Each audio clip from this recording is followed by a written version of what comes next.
as a price rate card, for example. In that price rate card, and I'm just going to turn my camera off as well. In that price rate card, you will have the different levels of staff members that you've got, whether it's support workers that are trained in mental health, for example, that they're high skilled. So they would be like a band 3, for example. Then you've got the carers who are a band 2, for example. So their rates will be different from the band 3 because of the specialism plus their experience, for example, qualifications. Then if they're a nurse, then that's a band 5, for example. Then there's band 6, then there's band 7, then there's band 8. Usually with regards to when you're supplying to the NHS, they really won't accept more than a band 7, for example, within the NHS. So you've got to create a price rate card for self-employed, for those people that I've just mentioned, but also there's the price rate for those that are employed by your organization and that you're doing the PAYE for them. That's if they're carers and nurses, for example, and locums, for example. So, and domestic staff and a registered mental health nurse. So there's all these different lists of the staff members that you're going to provide, but at the same time, you've got to look at what the rates are for north, south, east, and west if you're national. If you're going to be localized, then you would just stick with the rates according to where they are. Does that make sense? That's the pay rate that you're going to pay them, for example. Then you got to put your rate on top of what you're going to charge for the administration cost, your, like how I did the other day, the national insurance, holiday pay, for example, pension would go into there. So it would be a complete breakdown of what they get, for example. So you would then have the hourly rate from that of what you're going to charge the organization once you've put into factor the cost for you to run that business. So you've got your mobile phone bill. So what is your mobile phone bill for the month? That mobile phone bill would then be broken down into the number of hours that you will, obviously office hours, and if it's on call, for example, then you would then get that broken down to the fine penny per hour on top of your true rate. So when you come to your true rate, you got to think about all the things that you pay for, and then you've got to then break it down to the hourly rate. So it could be 2 pence for your mobile phone per hour, for example. Then there's your software. If your software is costing you, say, £60 a month, for example, and you're doing 40 hours a week with that, then you would break that down to create what that is per hour. So, for example, if it's £60 a month, you want to times that by 12, gives you the yearly figure of 720 a year. But if you break it into 52 weeks, it will then tell you what your weekly rate is going to be, which is £13.84 for your software, for example. Then you would divide that into 40 hours, which doesn't give you much. I'll just do that again, actually. 60 times 12 divided by 52. Then you're going to divide that by 40. which is 3, is that 3 pence? So let me just do that again. 60 times.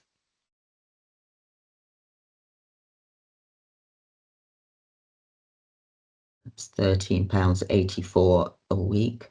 Divide by 0.40.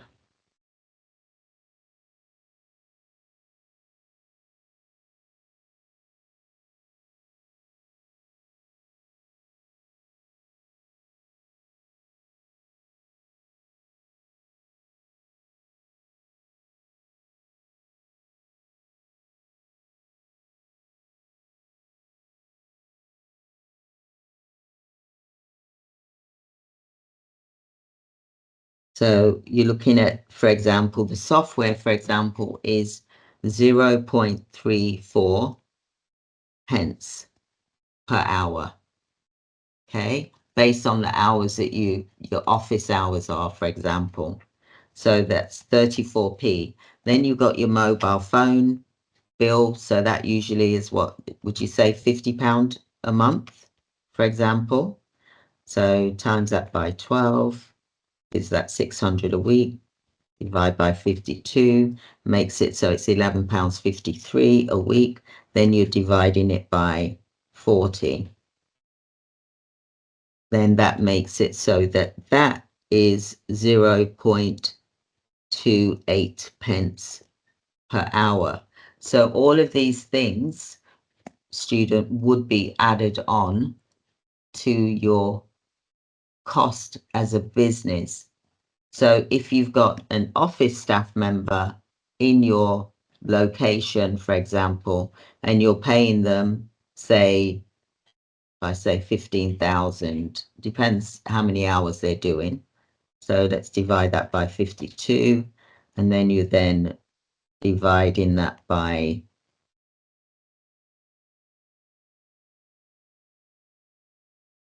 20.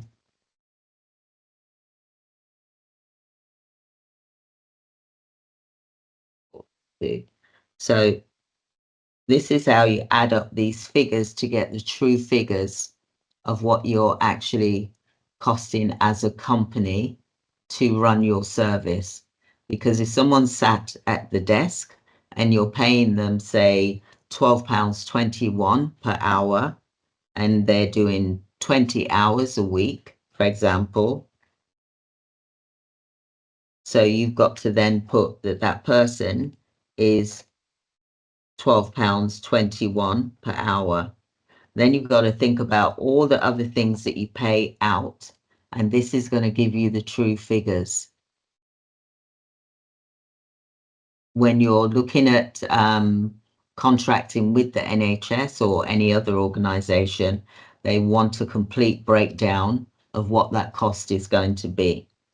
So, for example, you've got one office staff, then you've got all your other bits. What is your stationery costing you? What is your printing paper costing you? So your printing paper is probably, what, a penny per hour, for example. Okay, does that make sense? So then you then breaking it down, and then you're going to say, right, okay, this is what this is costing me. Because otherwise you're going to end up paying your staff member. Then you've got the pension that you've got to pay, for example, as the employer. That needs to go on what that cost is per hour. So then you will get the true value, which is usually around about 50% of what that staff member's hourly rate is. Does that make sense, student? Yes, Hopefully it does. So then the person, well, usually because you just started out, so you wouldn't have a recruitment person, you usually would have an admin person. So this is where I would say, if you've got an admin person, rather than pay an admin person £12.21 per hour, I would look at using a VA, because they're just doing admin, they're not doing anything technical, repetitive tasks, for example. Then I would look at really paying them a rate, instead of it being £12.21 per hour, I would look at paying them, say, $5 an hour. And in America, at the hospitals, they do this. It's not like you're paying them less. It's just where they live, their lifestyle is a lot less, for example, than the UK. Okay. So then that way it's going to put more profit margins into your pocket. Yeah. So instead of it being £12.21, which is a big thing, isn't it? Coming out your money per hour, for example, it would then be, say, £5 per hour for the admin staff to do all of these staff members that you're sending out on shifts. Now, if you've got, like, say, 20 people that they're working with, then that will obviously create that, so it's a lot less. Does that make sense? Rather than it be, say, £5 per hour, because that one person is working with, say, 10 to 20 people per hour, which will then create the savings for you to make a profit as a company. Okay. So then if we look at this, I mean, you can use someone from the UK, it's up to you. But if they're doing administration work, I would definitely look at getting a virtual assistant where they're working purely for you. They're not working for other people, because otherwise they're going to distract from you, and you don't want that. You know, you don't want to be saying, where are you? You're not responding, you know, that type of thing. So you want to ensure that you've got that continuing on with that VA. So that VA can cover 20 people easily. Do the rotors once you train them, of course. They can do the invoice from the software, they can do the shifts, all of these things, so that it all comes together for you. That way you've got more of a profit margin. So, for example, you can then, as a company, then get, say, £5, £7 per hour for each candidate, which is a big savings, student, because if you're paying out higher fees to have an administration staff, then that is taken away from, even though it's still good, don't get me wrong, if you're serving 10, 20 people at the same time, then that's still a good thing. It's if they're doing it one-on-one, then you're going to be breaking that down to just that. But you can really break this down, and then you can say, right, the company's profit will be this percentage once all of these bills are paid, because you've got your income tax and things like that that you need to think about. Okay, so that's why they say that agencies usually make 30% profit. Yeah, you got a question? Let's have a look at your question.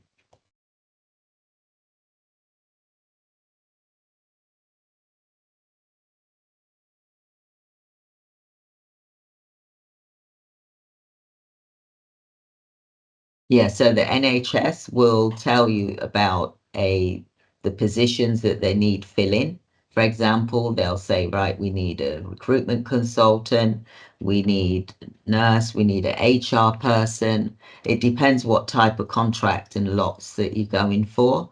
So they will usually tell you the positions that they're looking to fill, whether you're doing permanent or if you're doing temporary, then they will tell you what the positions are. Then they will expect you to then work out what your costings are, so that you can explain and break things down to the last penny as to why you charge what you do. And if it's specialized, then that's the reason why it's more as well. If that makes sense to you as well. Okay, so that's a good question. So when you say your resources, your software, all of these things they'll want to know. They'll also want to know about how you're going to deliver, what is the time frame. So you've got to tell the story of how you're going to implement each phase to the deliverables as well. And whether you're getting any outside sources in, for example, you have to explain that as well. So there's quite a lot to do with when you're doing pricing to really be precise. Sometimes they'll ask you, you know, do you understand about 2P? Because some of the candidates that they may have been transferred from another agency and gone to this organization where it's a 2P, where they have to be paid what they was paid previously, so they can't be cut down. So they're under that agreement, protected by the 2P agreement. Does that make sense to you, what I've just said about 2P? Yes. Good, good, good. Excellent. So that is one thing that you're doing, but I would also look at what other agencies are charging as well, and why are they different from you? Are they the same as you? Are they charging more because they've got more overheads? They're a lot bigger, and this is the thing with the West Streeting, you know, the health secretary, for example, how he's discussing about trying to minimize the level 2 and 3 band healthcare workers and support workers, for example. And then what you need to do is to explain about the small to medium sized micro companies, that you are more flexible. Your price is going to be a lot less because you're not like the big companies that have got these massive overheads, for example. So you're going to be a more better candidate. And that's, they want the small to medium sized organizations to be given a chance, because they know that that it's more beneficial for them, for example. So, you know, don't be frightened by what you're hearing currently at the moment. It is an exercise, it's a consultation, but they also need to involve the real smaller organizations that will work with them to create a reduced cost on the agency spend. There's going to be more in their favors. Yeah, so does that make sense as well? Yes. Good, good, good. So I've got another training that I want to do with you, whereby I'm going to talk about how you can fit in with the new work plan, you know, the workforce plan.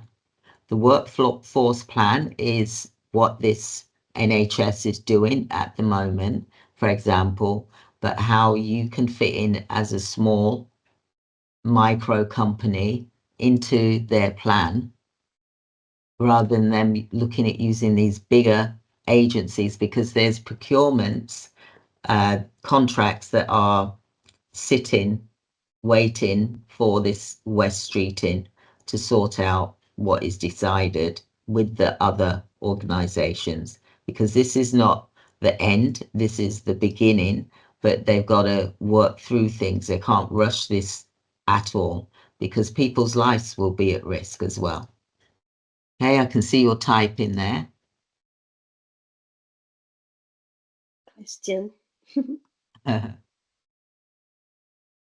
Yeah, so some examples of the costing scenarios would be, do you know what? I want to do another training with you, and I'm going to do some scenarios.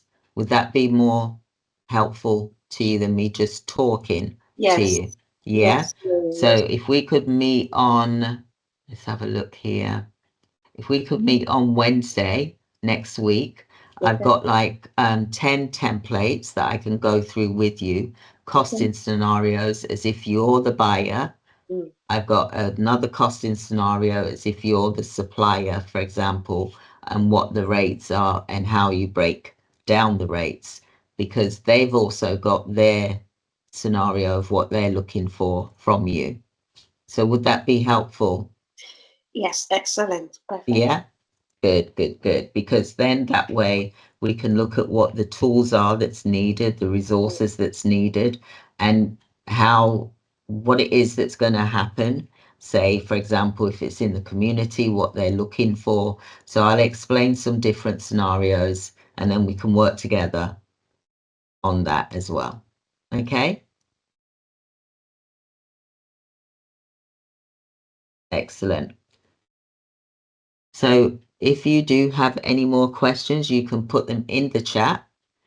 You can also email me as well so that I can answer them as well. And then if we can meet next week, Wednesday, I will send you an email with the time, for example, and then you can let me know what your availability is. And then we'll go through the scenario sections. Okay. Okay? Yes. Excellent. Wonderful. Let me stop recording here.